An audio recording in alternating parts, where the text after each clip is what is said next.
কনভেন করতে চাই এবং এই মিটিং থেকে বাণিজ্য উপদেষ্টা শেখ বশিরউদ্দিন বলেছেন, দেশে যথেষ্ট আমদানির ব্যবস্থা ও মজুদ থাকায় আসন্ন রমজানে দ্রব্যমূল্য দাম বৃদ্ধি পাবে না।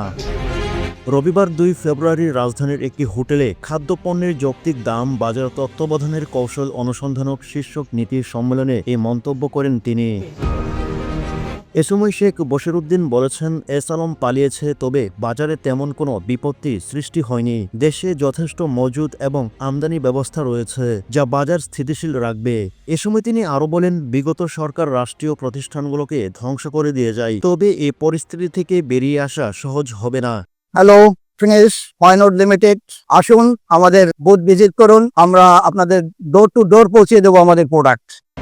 এ সময় জাতীয় নাগরিক কমিটির মুখ্য সংগঠক সার্জিস আলম গণমাধ্যমকে বলেন, বাজার নিয়ন্ত্রণ করতে হলে রাজনীতিবিদদের সৎভাবে উপার্জনের পথ তৈরি করতে হবে এবং অসৎভাবে চাঁদাবাজি বন্ধ করতে হবে।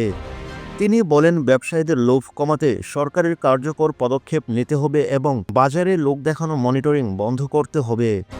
সার্জিস আলম আরও মন্তব্য করে বলেন, প্রধান রাজনৈতিক দলগুলো সদিচ্ছা ছাড়াও বাজার নিয়ন্ত্রণ সম্ভব নয়। তিনি সরকারকে উদ্দেশ্য করে বলেন, ব্যবসায়ীদের চাপে মূল্যস্ফীতি নিয়ন্ত্রণে কাজ করতে হবে এবং বাজারের সঠিক তত্ত্বাবধান নিশ্চিত করতে হবে।